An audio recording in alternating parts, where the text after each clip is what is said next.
Welcome to Command Shift Left, the podcast that helps you navigate the treacherous waters of the software development, ops, and security world while also diving into the hot current trends in the industry.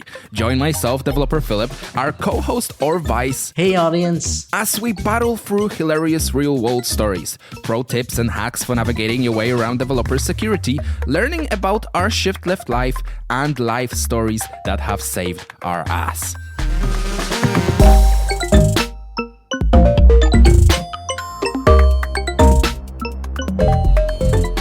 Me and Or are very delighted to have two awesome guests with us today, Dan and Kunal. Thank you for joining our podcast. And I think without any further ado, it would be great if you guys give a very short introduction about who you are and what you do, and then we can start with the first fact. But in the meantime, Dan, if you want to take us away and tell the audience who you are.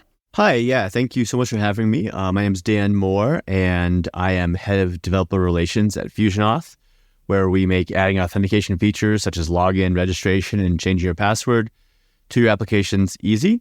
And fun fact about me, I like margaritas and walking on the beach. I thought you were going to say big butts, but yeah, that's a better answer. And Kunal? Hey everyone, my name is Kunal. I work as a DevRel manager at Sibo. I love doing community stuff, and, collaborating with people, CNC ambassadors, and have been involved in communities since I can remember. Started my own community, We Make Devs. That's going really good. My YouTube channel, just like Philip. So yeah, really excited to be here.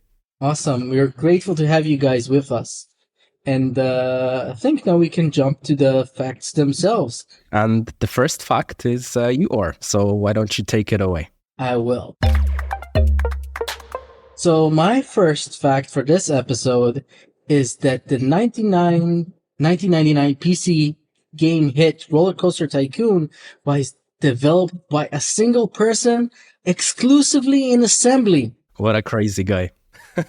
Absolute bonkers. Yeah, so he had a few people kind of help him out with like graphic design and the assets for the game and stuff, but otherwise, this guy named Sawyer developed all of it alone himself in assembly. And I don't know if you've played the game. I remember it was one of my childhood favorites or like teen favorites. Yep.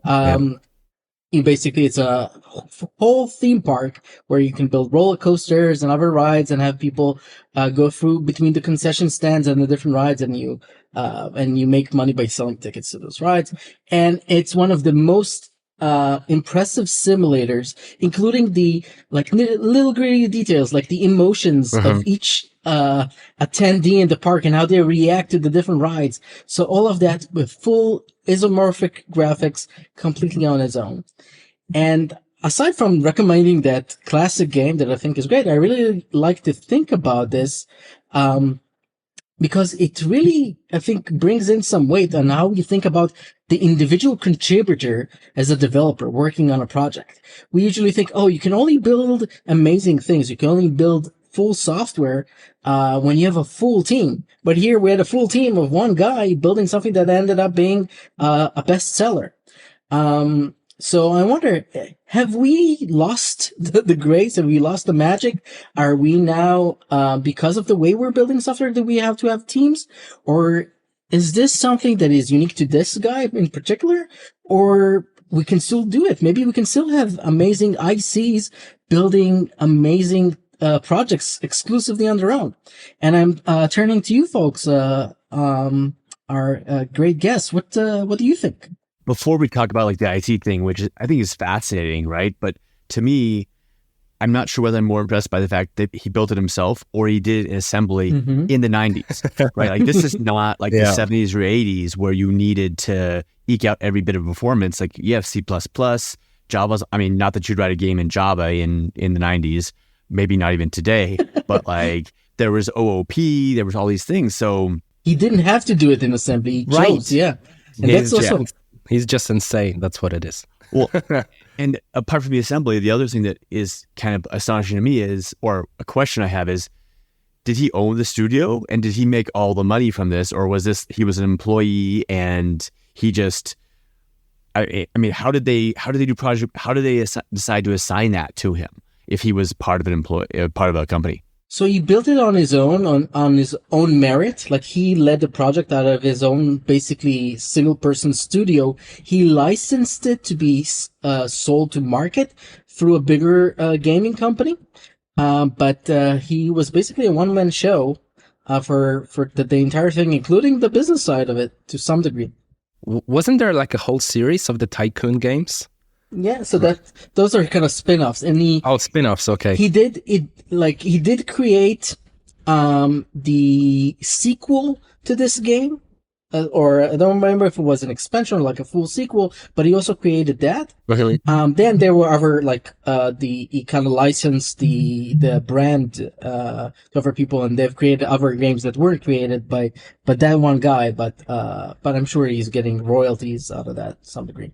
Amazing. What do you think about the individual contributor aspect of it?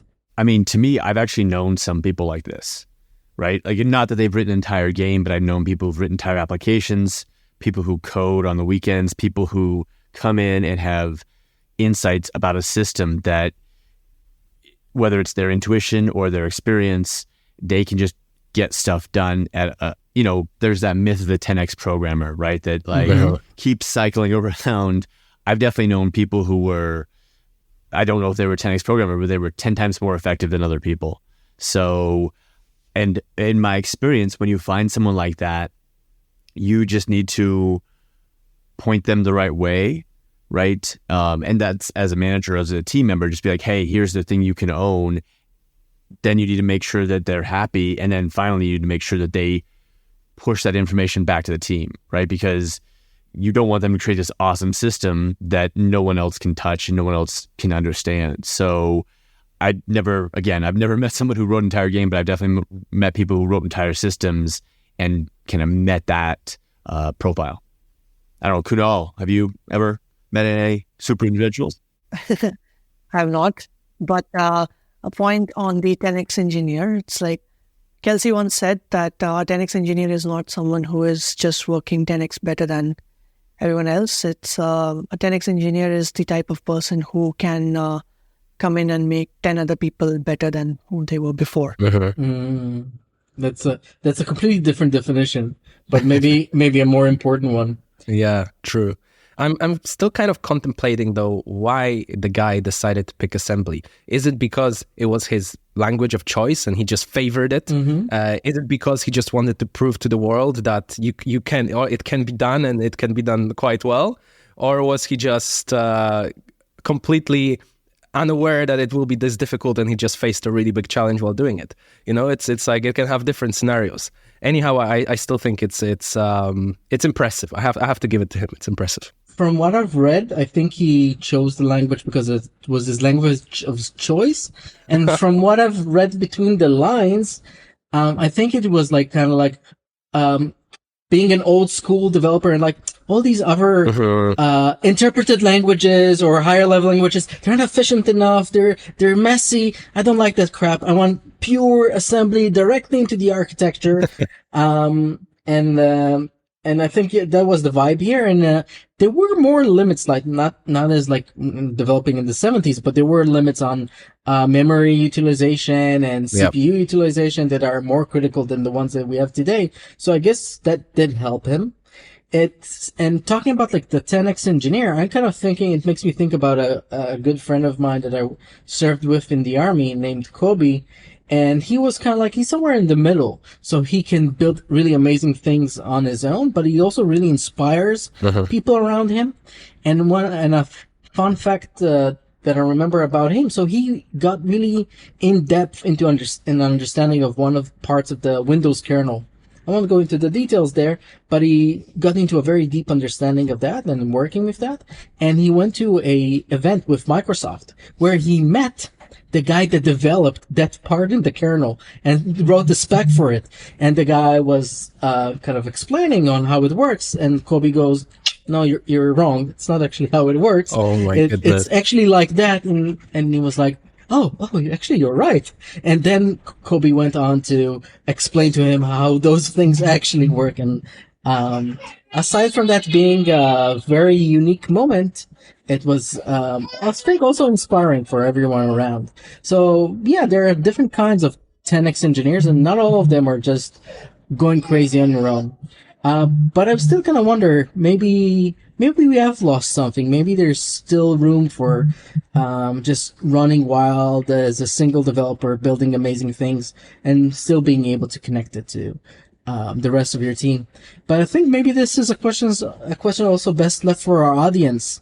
So tell us what you think. Give us a shout out on Twitter. Throw in some insults and comments on our podcast website. Would love to hear what you think and what's the best way to be an engineer now in 2023. And I think this would be a great point after we cover that to move to our next fact. And that fact belongs to Kunal. Take it away. Right. So my fact is the origin behind the name of K3s. So Kubernetes, when we shorten it, it's called K8s, K8s, and it's pronounced as K8s. So the idea is because Kubernetes between K and S has 8 characters, so that's why it's called K8s. And K8s, which is K3s, or pronounced as K8s, spelled as K8s, that in the middle has 3 characters, so that is then shortened to 4, which is like very geeky and but pretty cool. And that is the reason behind it. It has been confirmed by the creator of K3s, Darren Shepherd. So shout out to Darren. Yeah, that's a great fact. Also, it kind of it gives us another taste of kind of old school computer science, because back in the day, operating systems on limited displays couldn't show you full path names. So to shorten that, they used that type of abbreviation. First character, amount of characters in between, and the last character. So that's the kind of flavor of rendering that we're seeing with the Kubernetes name as well. And there's actually another very popular app stance or example of that in our modern society. A very popular or very well-known venture capital firm, Andreessen Horowitz, they shortened their name to A16Z, exactly the same reason. And for them, I really understand why they shortened it, because it's extremely long. Andreessen Horowitz, it's like an entire paragraph, just their name. It's surprising because I actually never knew that. I never knew, and I always wondered where the name Kubernetes comes from and why the 8 is inside there. But I didn't know it actually originates from K8s and the whole play on the word and shortening the word with the number inside. Yeah, speaking of Kubernetes, it originates from a Greek word meaning pilot or the helmsman. Mm-hmm. So that's why the logo is like the steering wheel, like the ship steering wheel. Mm-hmm. There's another one. Actually, I have a double fact to double down on that. So the Greek word Kubernetes is the same origin as the word cybernetics. It literally means to helm or to command. So cybernetics comes from there. So the word cyber and the word Kubernetes are the same word, basically, just forked from one another somewhere in the 70s, I guess. So I guess what my thoughts are, the only other kind of meta acronym, because this is like an acronym of an acronym, is like TLA, right? Like, which is a different kind of acronym. It's like, if you haven't heard this, TLA stands for a 3-letter acronym. But I was curious whether the K3s and K8s, like shortenings, was that like reflected throughout the Kubernetes ecosystem? And is there anything that you can kind of take out of Kubernetes culture from that shortening, or is it just like they wanted to say less words or say less syllables? I don't know. What do you think, Kunal? Yeah, I think actually there's a nice story for folks who, let's say, may not know what K3s is. So everyone knows Kubernetes, I assume, but if you don't, it's a container orchestration platform that you can use. So if you've heard of Docker, then you can run your containers, and it chooses which machine out of a group that you would run that container on. K3s, on the other hand, is a single binary. It's like less than 40 MB, and it completely implements the Kubernetes API. So the story behind how they started is like, once upon a time, there was an experimental project. It was called Rio, And it was all about like applications and your serverless architecture and service mesh, all sorts of things.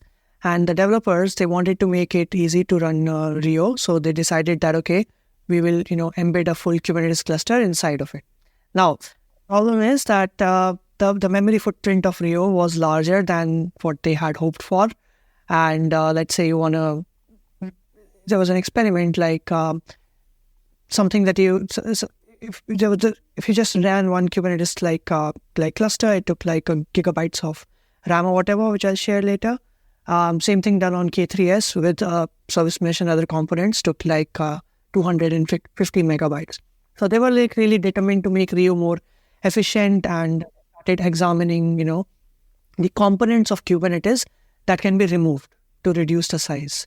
So they sort of like stripped away all the features that were not really necessary for Rio. And something interesting happened along the way. They discovered that, that running Rio was actually the simplest way to operate a Kubernetes cluster, even if you didn't need any of the Rio's specific features. So then the word spread about this lightweight Kubernetes component within Rio. And soon the customers, they started requesting to, run Kubernetes on the edge and all sorts of things. And then, smaller PCs like Raspberry Pis and stuff like that. And the companies with like numerous retail stores, for example, they wanted to offer more services in store, but running cloud-based software, let's say, it wasn't feasible for them at that time. So it made more sense for them to have like local Kubernetes clusters right there in the store. And then, as the project sort of like developed, more and more people became intrigued by the lighter version of this Kubernetes solution. And especially for those who were looking out for something that would run smoothly on like ARM devices. And then they realized the potential and demand for this lightweight Kubernetes. And the devs, they decided to make it a standalone project, like not just something that's running in Rio. And then it was called K3s and it was under the open source umbrella. So initially, they focused on features that were needed for their project, like Rio. Right. But the vision expanded when the community was like, okay, that's pretty cool. What you're running inside this, can we use it in our store? Can we use it or stuff like that? So they aim to create like a fully compliant Kubernetes cluster, but with reduced size and the memory footprint. And they, through their efforts, they found that the most significant impact of this size reduction came from removing the legacy and the alpha functionality. So K3s, it's a fully certified Kubernetes distribution and, operated with only about 1/4 of the memory. So like I gave an example before, like let's say a single node Kubernetes cluster with Docker, in an experiment, it consumed over 1 gigabytes of memory, and an equivalent K3s cluster a setup for that took just over 260 megabytes. And that also included additional features like an ingress controller and a service load balancer. So, yeah, pretty good stuff. And let's say initially it started like as a lightweight, effective Kubernetes solution for like various environments like Edge and stuff. But the journey has been, being from an embedded component in Rio to becoming a standalone project, I think really showcases the power of the collaboration in the community and innovation, and especially how open source brings all of that together. How they started with their own project. So I like to say, anything you want to do with Kubernetes, you can do with K3s. People ask that question, like, are there any limitations? So if you're using for a lightweight, easy to use platform for smaller deployments and resource constrained environments, IoT, for example, try K3s. Thank you so much for sharing that. That's a great story, Kunal. And, as I was listening, I was just thinking like, this happens over and over and over again, where you get different things by just trying to get to essentials, right? You just try to take away as much as you possibly can.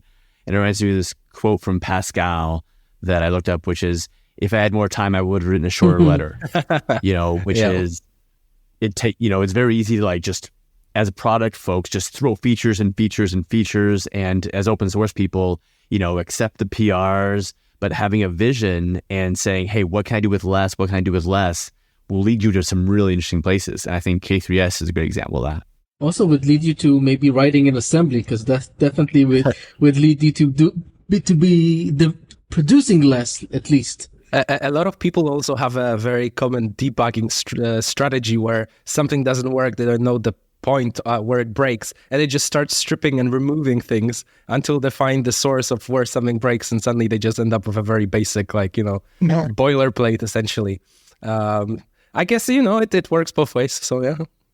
Yeah, I really like that story because it's both a lesson in etymology, history, and current affairs in DevOps. So it had a little bit of everything. So I liked it very much.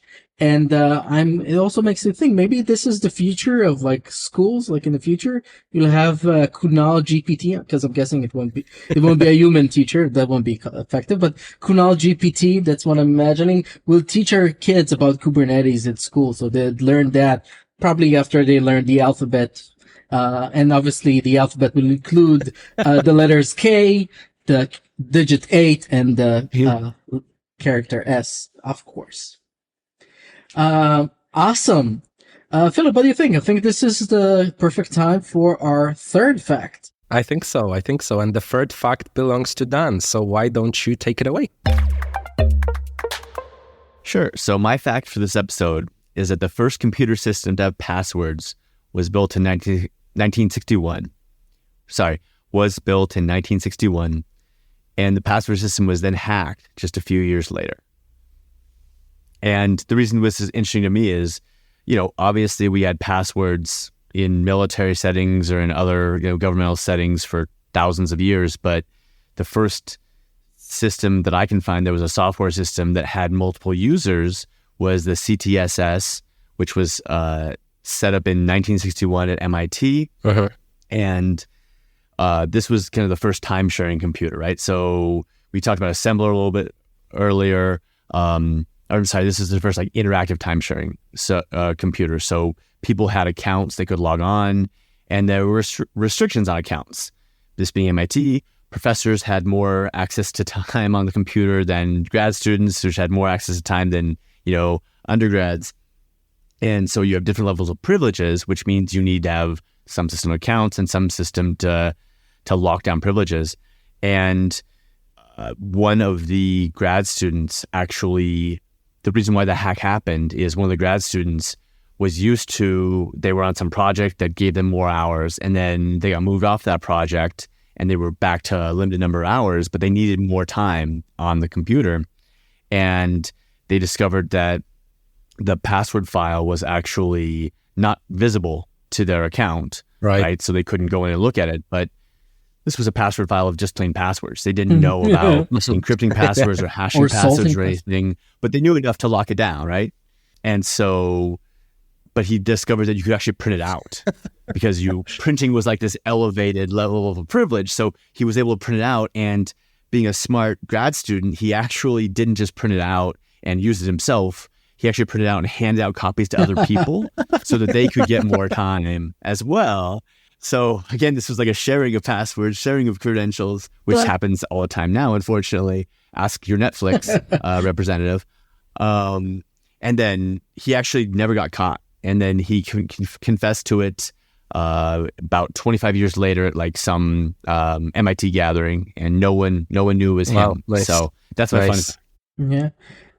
I love that fact too, because again, you get a taste of multiple things.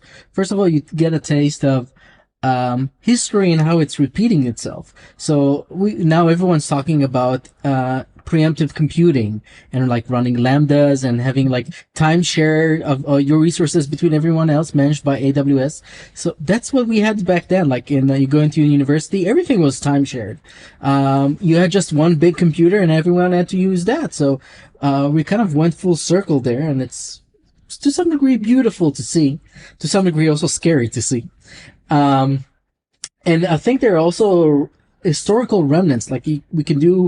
There's a bit of computer archaeology into that. So if you go into operating systems like Debian today, you'd still find those time management, basically APIs built into the kernel as part of the Debian user account management. So those things are still there, and the reason they're there is because we needed them back in the day when we were running time-shared physical computer assets that different people would access on campus, for example. And So lastly, oh, go ahead, Philip. Sorry. I was just going to say, so they left legacy code and they just never removed it.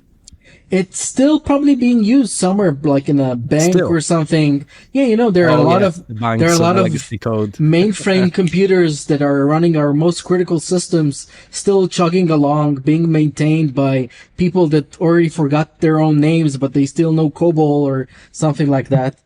I mean, the same thing is true with like databases, right? Like databases now have, you probably have one user really that you need, maybe two, but they still support thousands of user accounts that you log in with just because of where they came from. So it's not just operating systems, but it's also other things too. Right. The last thing that kind of jumps to mind with your fact here is how things have evolved. So with authentication, like back then, everyone would build their own authentication deeply embedded into the system, and they do the silliest mistakes, like storing it in a file that is accessible to everyone. And we gradually learned that there's a ton of things that you need to do to maintain your authentication in a secure manner. Uh-huh. It's not just enough to store it in a secure fashion. It's not enough to just encrypt it. You need to also salt your passwords. I think we touched on this in another episode, but if for some reason any of you are building an authentication mechanism or a password mechanism, be sure to salt your passwords, meaning when you store them only as hashes and had a bit of random data into that, so no one that can just go and enumerate and brute force your database to figure out the hashes for those passwords just by trying the different ones. So there's a lot to learn just from that tiny fact. And you had authentication there, and you also had authorization there, actually, because we talked about the privilege escalation. So there was a policy to access that file. They couldn't read it, but they could print it out. And I think that's also something that we're still struggling with today. We're building systems, and it's not that easy to build both the authentication to it and the authorization to it. And of course, Dan and I talk about it a lot, as Dan works with FusionOff, and we at Permit talk a lot about authorization. So yeah, a lot of cool stuff. I love that fact. Yeah, I think that is an interesting point, and I love the idea of software progressing, right? Because we aren't doing things the same way that we did, but yet at the same time, there are cycles, right? So history doesn't repeat itself, it rhymes. And it feels like there's a pendulum back and forth between the thin client and the fat server, and the fat client and the thin server. Yep. And, but I'd never thought about like that whole preemptible or preemptive computing and how functions as a service like Lambda and all the other ones in that kind of category are very similar in some ways to what we were doing in the 60s. Yeah. I wonder what else is going to come back in retro. It's passwordless happening now. Yep. That's the new revolution, isn't it? Built on technology from the 90s, right? Like WebAuthn, I've done kind of a deep dive into that. That's one of the things FusionOff supports, but this isn't a FusionOff pitch. Lots of people support WebAuthn. I think y'all should take a look at it if you use passwords in your system. And it's built on public-private key cryptography.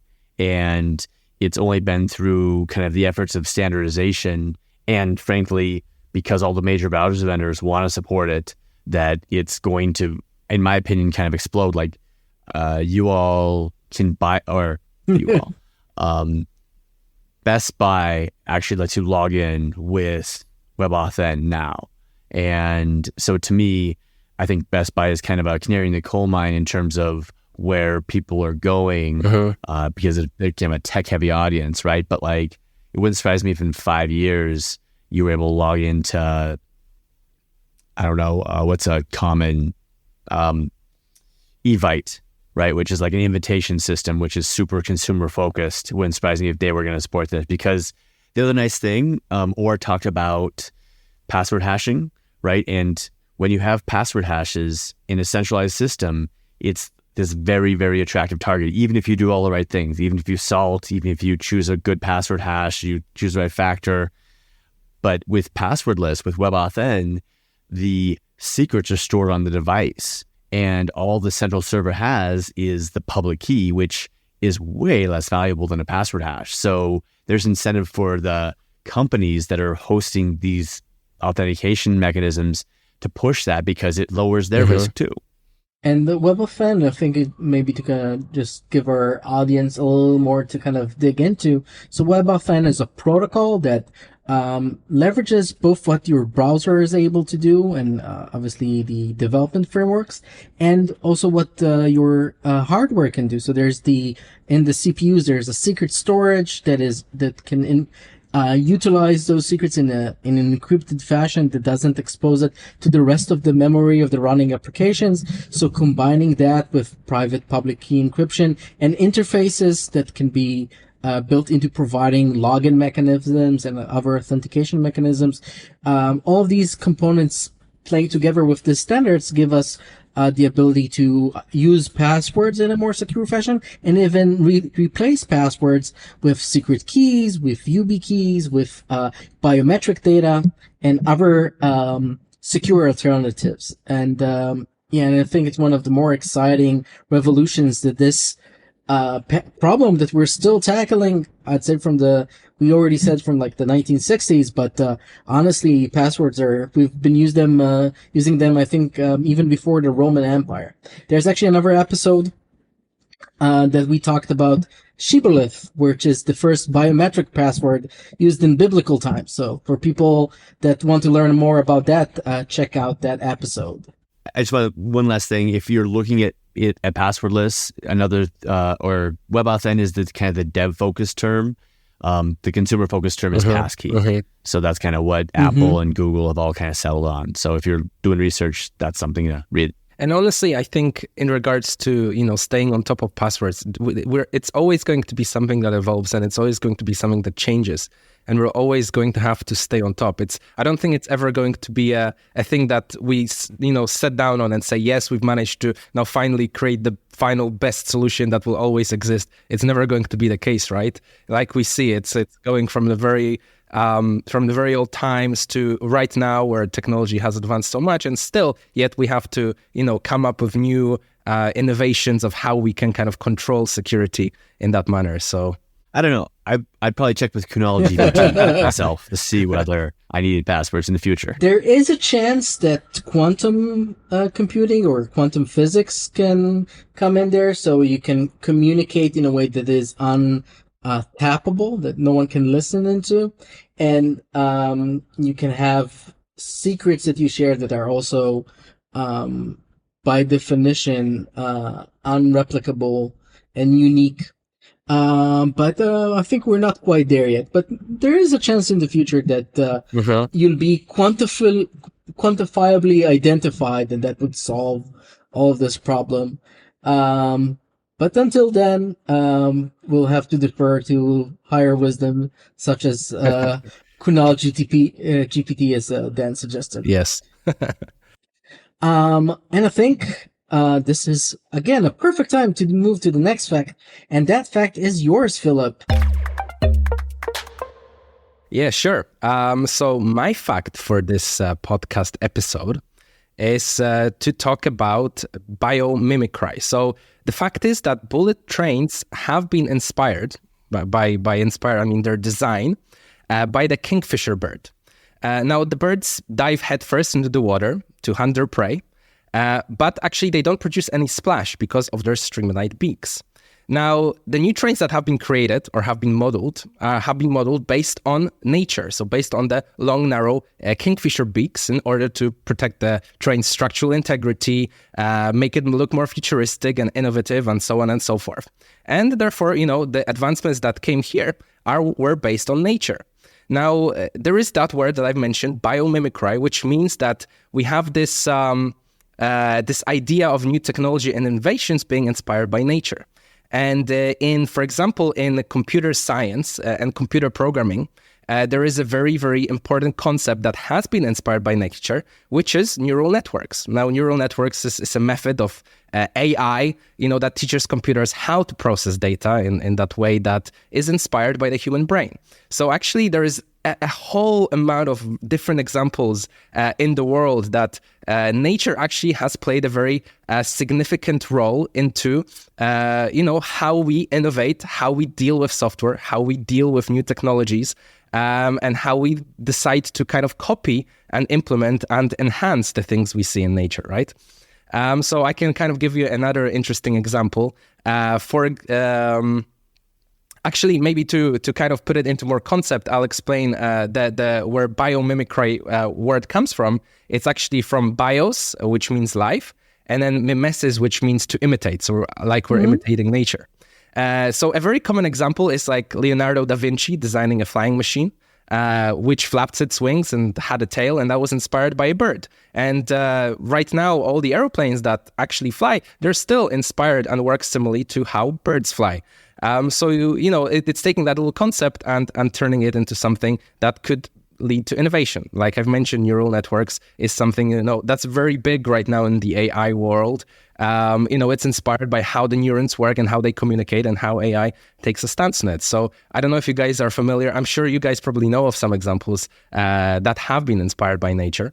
But I'm just interested to hear your thoughts on what you think of us kind of being inspired by that.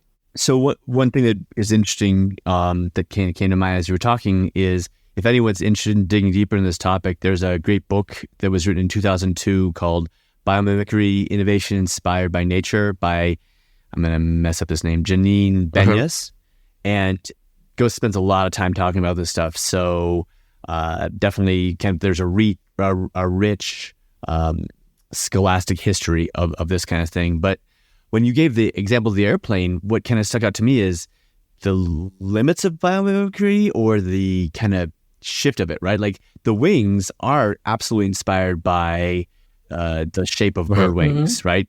To give lift, but like airplanes don't flap their wings in the way that birds do, right? So they use engines.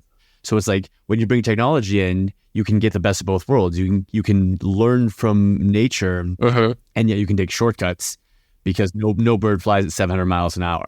So that to me was one of the things I was thinking about as you were talking, Philip. And like Philip mentioned about neural networks, that's also inspired by nature. It is, yeah. It is mimicking how the human brain works. So we have like neurons and the dendrites or whatever. I don't know if anyone knows how the human brain works, is what I learned when I was studying neural networks. And the good explanation I got was we are trying to be, as close as we can be. But another good example is solar panels, which I just remember from your background, like plants and Ore's background. You have a lot of sunlight. So like solar panels, they take inspiration from the way plants convert sunlight. You may have heard of photosynthesis. Mm-hmm. So in the field of It was with me in high school. Yeah. Yeah, they did the same thing with tech. They developed like solar cells that imitate the structure and the efficiency of like plant cells, with some diodes or nodes or something. I studied it a long time ago. Yeah. 8th, 9th standard, I don't remember. Yeah. But yeah, one thing I remember that they took inspiration for photosynthesis, and that's how we get solar panels.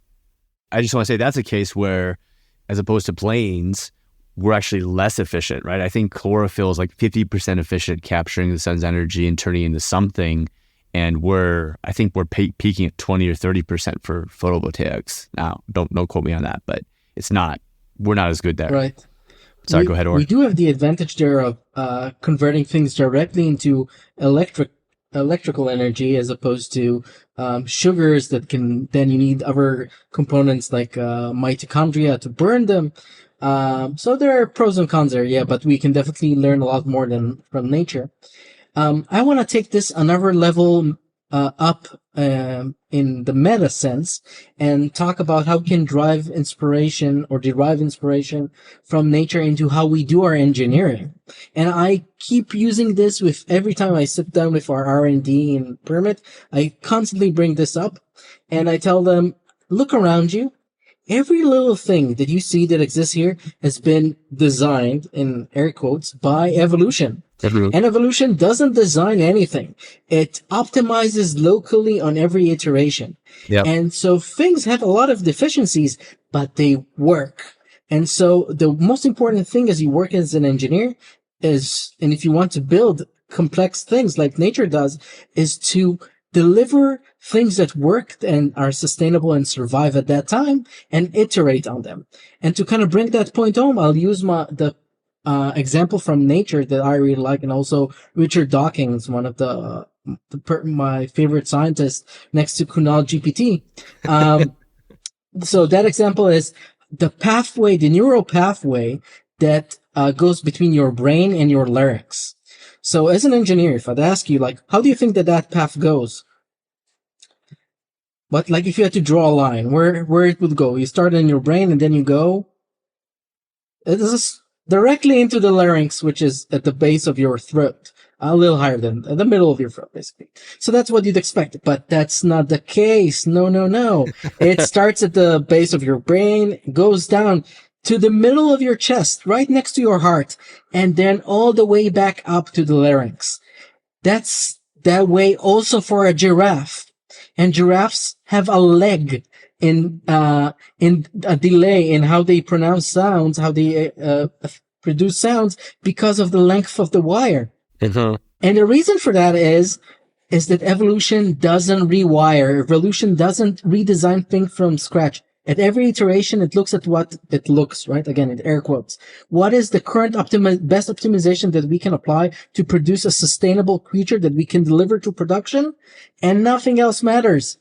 And every time that it's iterated, it worked. And it still works today. And all of us are talking with this silly engineering mechanism that you can consider technical debt, but it damn well works. And we're all been surviving and running with that for a while.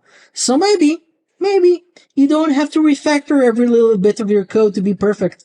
Maybe you don't have to design everything to be as if it was designed by God. Maybe it's okay to iterate. So that's some food for thought. So basically you're saying evolution follows the agile methodology. Is that what Seems you're saying? like Yeah. And it doesn't care if things are not perfect while it does so.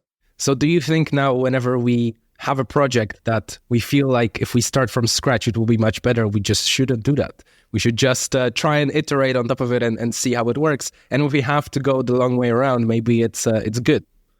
Yeah, unless you're like this 10x engineer that can write everything perfectly in assembly, maybe iterating is the better option, especially if you're working in a team, because then you can iterate more on things together and share them between engineers. That's at least my 2 cents on the matter. To me, that's really interesting because, evolution, the forcing function is, can this animal, giraffe, human being reproduce?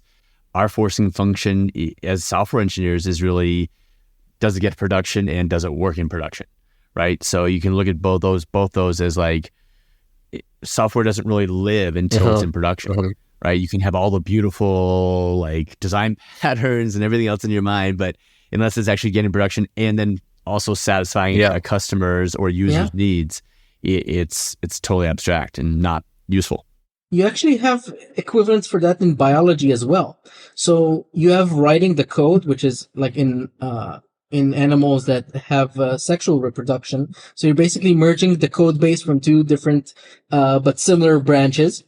And then you have embryology. Embryology is basically a stage where you're running multiple tests. You're doing the code merge and you're running tests to see if it works. And that's why a lot of pregnancies get rejected, because the code just doesn't merge or doesn't merge into something that is sustainable. So there are multiple stages, both in biology, before you go into production. And as you kind of stated yourself, Dan, there are other tests. So it's not just about, are you an animal that can reproduce? That you get to that point is, how well can you reproduce? How well can you have resources that will sustain your offspring? How much what's the equilibrium point of your genetic makeup in the rest of the genetic pool that you exist in?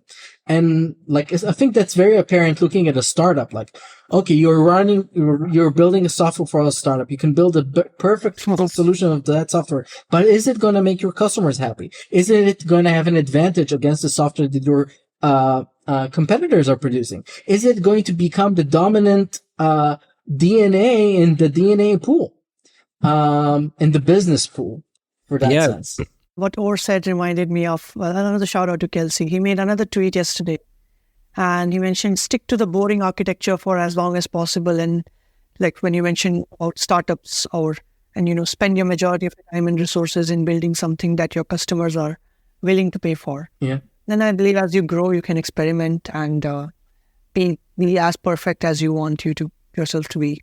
I think we should say that when you say Kelsey, you mean Kelsey Hightower, I'm guessing, right? Well, because you're kind of using his name like Jesus.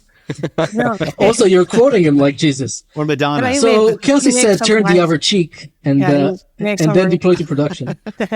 I just want to say, as you were talking, War, I just kept thinking about the git merge mess of like biology, right? Like what a nightmare that merge must be. Yeah, and it could be fun too. There's actually a great book called. Oh no, I've experienced the Foxtrot merge once, and I never want to experience it again in my life.